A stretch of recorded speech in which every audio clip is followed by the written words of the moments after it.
Buongiorno everyone, and welcome to the 10,000 subscribed Magpie Channel TV.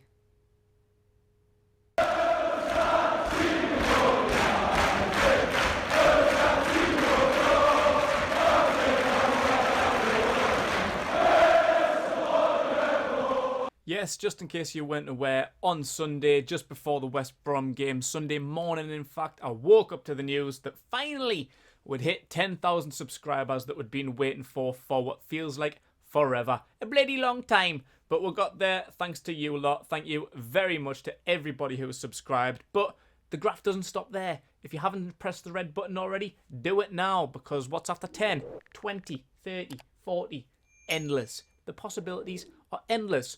Unlike at Newcastle United, which is fucking shit. Aston Villa, the visitors to St James's Park tomorrow night, Friday, 8 PM kickoff. Of course it's an 8 PM kickoff, because it usually is. The midday kickoff against West Brom the other day was a bit of a strange one. Not used to it. I quite like this. I like earlier kickoffs more than I like late kickoffs. Live on BT Sport. Aston Villa currently in 9th place, just in the top 10 on 40 points. Whereas us, of course, even after a draw, even after picking up a point, moving up to 16th place, somehow we're even closer to the relegation zone. Who else could do that but Steve Bruce? Move up one in the league, yep, we're closer to the relegation zone. Fulham won their game against Liverpool, would you believe? So now we're only 1 point off the bottom 3, so every game now, it's not even a fucking debate. Points aren't good enough, we need to start picking up 3. Villa, tough game. We've got a pretty good record at St James's Park. I think not lost since 03-04. 2003-2004 was the last time Villa beat us at St James's Park in a 3-0 win. Not great form though for Villa at the minute though. Only 1 win in the last 5 games for them. But they are the team with the most clean sheets away from home in the Premier League. Jack Grealish is out, thankfully. Obviously, he's their talisman. We thought he might come back. I think he was meant to be almost back for this game, but Dean Smith's ruled him out. Matty Cash and El Ghazi are back for the game. We'll see if they'll be in the starting lineup. So even Matty Cash, I'm a big fan of Matty Cash. With him in the lineup, they might get a little bit more momentum going. We'll see about that. Brighton next week, though, that's going to be a huge, huge game for us. They're who we've replaced 17th with, gone up to 16th, jumped above them right now. We just need to get away from this relegation zone, man. Starting now, pick up the points against Villa, go into Brighton full of confidence because we need that win. Not even up for debate, we need to get that win. On our front there then, and Javier Manquillo, he could be back, maybe not in the starting lineup. We'll wait and see about that. He was on the bench, quite a surprise including to be in the squad against West Brom. But Brucey says he's worked really hard and he's probably back a week or 2 earlier than expected. So we'll see how that one goes on. Obviously, Emil Kraft hasn't really been that good lately, has he? So we'll wait and see about that one. As well as Federico Fernandez. Brucey's been sent for the last, 4 weeks? 3, 4, 5 weeks. He'll be ready next week. But he's never fucking ready next week. But this week, he says he's back amongst it. So maybe on the bench, maybe a little bit too early to see him and Manquillo in the starting lineup. We'll have to wait and see about that one. And the front 3, of course, we know they're out. Alan Saint-Maximin, Miguel Almiron and Callum Wilson. Brucey spoke about them, gave a little update on them, and says everything's going to plan for them lots. They could be back earlier than expected. Hopefully we'll try not rush them in too quick and injure them as per, because we really, really don't need that. We've got the international break coming up next week after the Brighton game. Brucey confirms that they'll definitely be out for that one, so Villa is an absolute definite. But international break, so we've got a couple of week break before a game against Spurs at the beginning of April. So Brucey's looking to try and bring them in then. Will it be too early? Who knows? But I think Miguel Almiron in particular is making really good progress. Brucey says we'll be without him for the next week or so, but making particularly good progress. So Miguel Almiron almost definitely could be back for that Spurs game at the beginning of April. Fabian Schär, of course, he's still going to be out for another few weeks. And other than that, there's no new injury news, which is good. Better to have no new injuries than keep waffling on about who we've already got.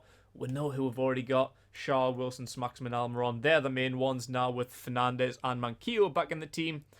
And he did address Matty Longstaff as well on his return to the under-23s during the week. He says he needs to play for development. Of course he does. In the starting lineup, preferably Bruce. Like, we've been saying this for fucking weeks. We want him to come back. Why are you moving down? Get back up there. Thank you. But it just doesn't really seem like Matty's in the plans at the minute. Brucey pretty much confirmed that with what he said.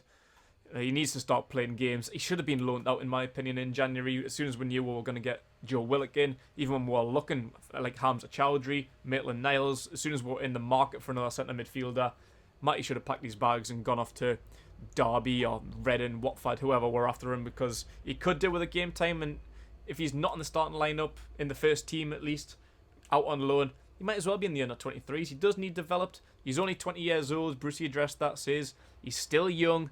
Yeah, but look around. Look at like Haaland, Mbappe. Young lads absolutely dominating on the European scene. I don't want to hear about age. If you're good enough, you're good enough. And for me, he is good enough. He's better than half of them. Jeff Hendrick, Shelvey on his day.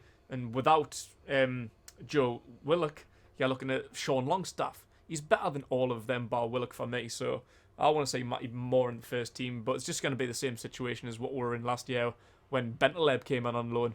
Matty was in right up until then. Bentaleb came in, bye-bye, and Bentaleb was fucking wank. So fuck knows what Brucey's plan is with Matty Longstaff, but it's not in the immediate future. We may not even see him for the rest of the season with Joe Willock in. So we're getting my starting lineup there then, and I will have Martin Dubravka keeping his place in goal.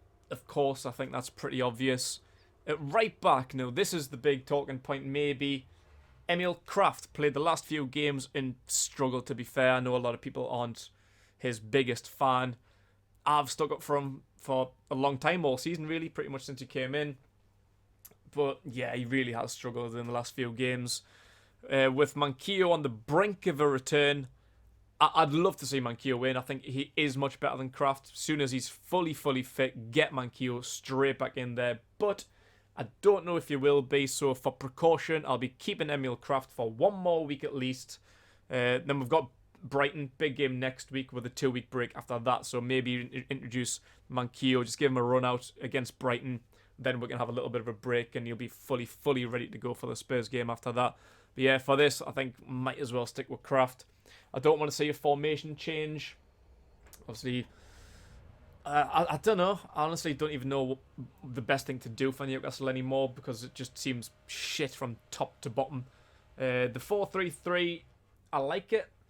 Just maybe not a big fan without Callum Wilson and Miggy Almiron of a false 9. Willock tried it, done okay, but not good enough. Anyone else? Fraser, too short to play down the middle. Crosses, he's the best crosser. You need him out wide, and you don't want him in the middle trying to head it when he's only fucking 3'2" himself. So, same formation, four at the back anyway. We'll get into the rest of it as we go. And same centre-back partnership as the last few games. We've been pretty much stuck with Kraft, Lascelles and Clark for the last few weeks with everybody's absence.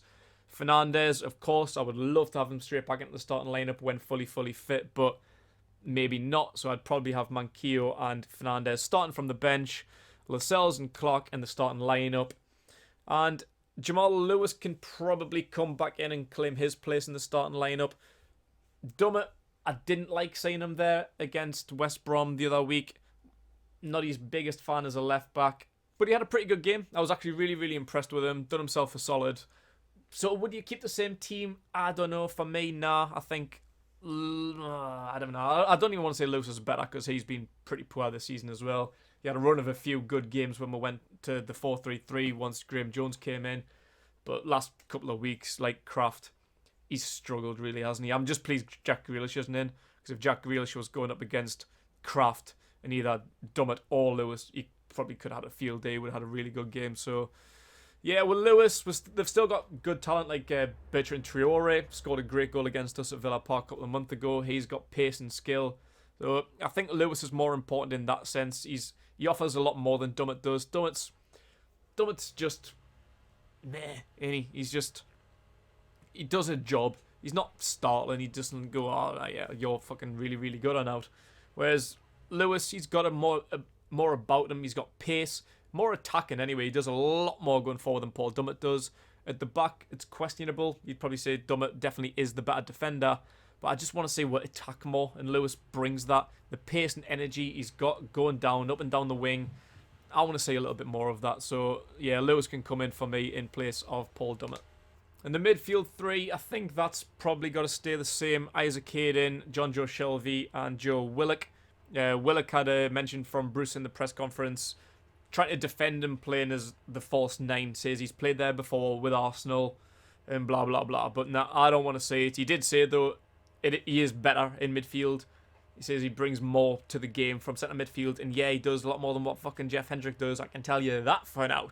And without Hendrick and Matty Longstaff not being in the team, Sean Longstaff's the only other central midfield option, and he's not in favour at the minute. So, nah, I don't want to say anybody but this front, this three. Shelvey, he's the weak link there for me, but he frustrates the hell out of me because I know he can be one of the best central midfielders on his day. You obviously just don't see it enough.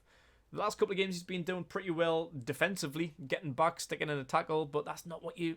Like, you want to say that from your central midfielders, of course you do, but Shelvey's whole game, he based his entire career of getting forward, passes, central midfield, quarterback, baldy Tom Brady, ping, see you later, but you just don't really see any of that lately.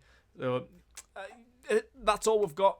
If we're going to play a 4-3-3, we could switch it up, a 4-4-2 maybe, but I don't know if Brucey's got the balls to go 4-4-2. Maybe looking at Willock and Hayden in central midfield if you're going to drop Shelvey.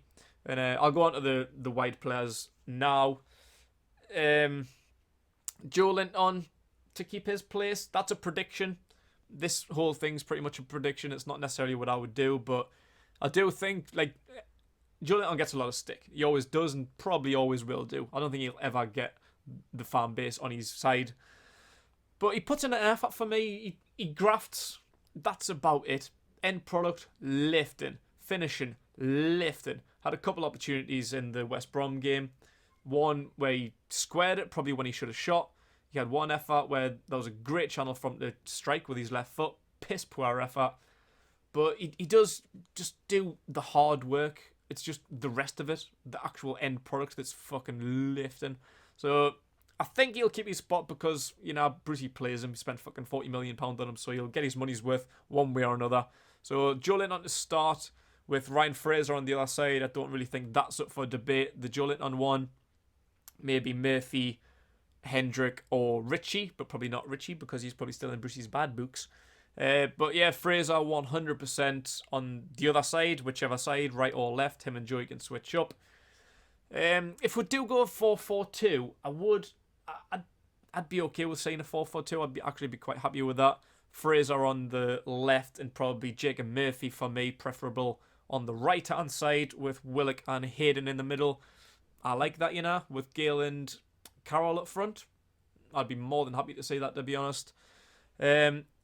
Murphy should have came on the other day. Murphy with his delivery. Murphy on one side, Fraser on the other. Great delivery, but we're just not getting the balls in and we're not getting the players up front to finish it. That's why Carroll and Gale should have played, either one of them, both of them maybe. They should have been playing against West Brom the other day. But they didn't. Well, Carroll got fucking 40 seconds. Unlucky Andy not getting a goal in the time that you were given, son. That's just fucking Steve Bruce for you. So for me, we're probably going to stick with the same formation. Joey on the right, Fraser on the left, with probably Dwight Gale up front. He got a bit more time, but just couldn't get into the game in the time given because we went fucking defensively in the second half. I think he got about 35 minutes, something like that. I think he came on in about 55-minute mark just after. We need a striker though. Whoever it is, Gale or Carroll, I'm not particularly bothered. I think Gale to start, Carroll to bring on in the second half. If it's not going well, that's why I would start this 4-3-3. If we're not getting the win, I want to say we go for it. Change it up. Maybe take Shelvey and Joe Linton off for Murphy and Carroll. Get Murphy slinging them balls into Andy Carroll. Dwight Gale running off. That's how I would maybe start it, but this is obviously a prediction. I just don't want to see another fucking false nine who isn't an actual striker. Not having a striker on the field, and I'm not talking about Joe Linton. We know he's not a striker.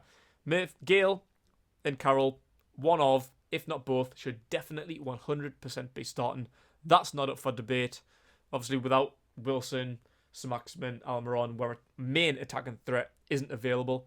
So, something needs to give. But if we do go with Murphy, Hayden, Willock, and Fraser in the midfield with Gale and Carroll up front. I'd be fucking buzzing to see that, to be honest. We'll have a look at the bench then and who I've got available on mine. We've got Darlow and, as mentioned before, Manquillo and Fernandez. Paul Dummett is an option, obviously, for left back, or maybe can even slide into centre back and go with a 5 at the back, a 3-3-4-2 or whatever the fuck it is. I don't know what Brucey does these days. Sean Longstaff and Matt Ritchie and Jacob Murphy. Murphy maybe to get a start. Jeff Hendrick can probably just go for a swim if he wants. Don't really want to see him in the starting lineup, but if he's on the bench, whatever, Trevor.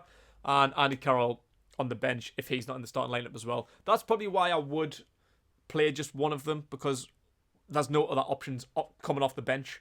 So I would start with a 4-3-3. Gale to start, Carroll to come off the bench as an impact sub, if, and we probably will need it later on in the game, in a little bit longer than 30 seconds, please, Brucey. That would be nice. Thanks for watching, everyone. Hope you enjoy the new setup. Come back tomorrow night for the live watch along, where there'll be a little bit more new details on the Magpie channel with the 10,000 subscribers. We're celebrating. We're going big. So don't forget to like this video, subscribe to the channel, come back tomorrow night, and enjoy yourself.